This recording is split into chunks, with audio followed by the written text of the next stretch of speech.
ఈ ఫింగర్స్ అన్ని స్ట్రైట్గా ఉండాలి, వెనుముక స్ట్రైట్గా ఉండాలి. ఒక సింపుల్ ఐస్ క్లోజ్ చేసుకోండి. కంప్లీట్గా మనం ఎంత బ్రీత్ తీసుకుంటున్నాం, ఎంత బ్రీత్ వదులుతున్నాం, వెరీ సింపుల్. బ్రీత్ మీద ఫోకస్ చేయండి ఫస్ట్. అండ్ మెడిటేషన్ చేస్తున్నప్పుడు మోస్ట్ ఇంపార్టెంట్ థింగ్, పెదాల మీద చిన్న స్మైల్ ఉండాలి.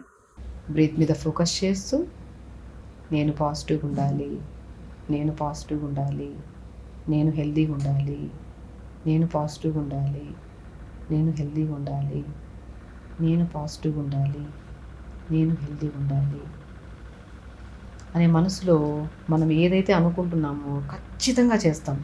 బ్రెయిన్కి ఒక టార్గెట్ ఇచ్చేసేయాలి. మనం ఏదైతే వెనకబడి ఉన్నామో, ఏదైతే ఓవర్ థింక్ చేస్తున్నామో, స్ట్రెస్ ఉందో, కోపం ఉందో, టెన్షన్ ఉందో, ఎక్కువగా తింటున్నామో, వీటన్నిటిని మనం చెయ్యొద్దు అనుకున్నప్పుడు మన మనసుకి, మన బ్రెయిన్కి ఒక టార్గెట్ ఇవ్వాలి. అది ఏదైతే చేయొద్దు అనుకుంటున్నామో దాన్ని జస్ట్ మనసులో అనుకోవడం అంతే. నేను ఎక్కువగా తింటున్నానా, తగ్గించి తినాలి, నేను పాజిటివ్గా ఉండాలి, నేను హెల్తీగా ఉండాలి, తొందరగా లెగాలి, తొందరగా పడుకోవాలి, ఎవరు మనసును నొప్పించే హక్కు మాకు లేదు, కాబట్టి నేను ఇప్పటి నుంచి చాలా జాగ్రత్తగా ప్రతి వ్యక్తితో మంచిగా మాట్లాడతాను, పాజిటివ్గా ఉంటాను, నా శరీరాన్ని నేను ఎప్పుడు హార్మ్ చేసుకోను. వెరీ సింపుల్ కైండ్ థింగ్స్ ఇవన్నీ. దీనివల్ల మీ ఆరోగ్యము బాగుపడుతుంది. అండ్ వెరీ ఇంపార్టెంట్, పాజిటివ్గా కూడా ఉంటాం, మనం హెల్తీగా కూడా ఉంటాం. వెరీ సింపుల్ టెక్నిక్స్ని ఇవి అనుకుంటూ బ్రీత్ మీద ఫోకస్ చేయడం అంతే.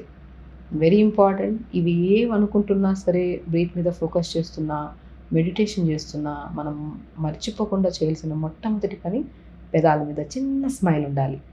అదే మెయిన్ మనకి ఎనర్జీ. పెదాల మీద చిన్న smile and breathe in breathe out మీద ఫోకస్ చేస్తూ బాడీని ఎప్పుడు రిలాక్స్డ్గా ఉంచుకోవాలి.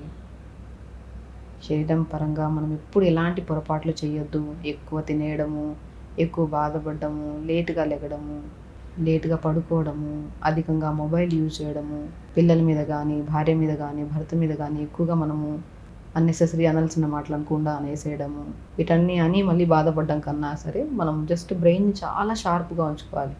ఈరోజు మనం మార్నింగ్ నుంచి ఈవినింగ్ వరకు చేసే ప్రతి పనిని ఇది చేయొద్దు అనుకుంటే అసలు చేయకూడదు. అలా డే స్టార్ట్ విత్ ప్లానింగ్ చేసుకోవాలి. మార్నింగ్ లేచాను, యోగా చేసుకోవాలి, టైంకి తినాలి, అందరితో మంచిగా ఉండాలి, ఏదో ఒక మంచి పని చేయాలి. ఇలా ప్లాన్ చేసుకొని నైట్ మనం పడుకునే ముందు కరెక్షన్ చేసుకోవాలి. మనం ఏమనుకున్నాం,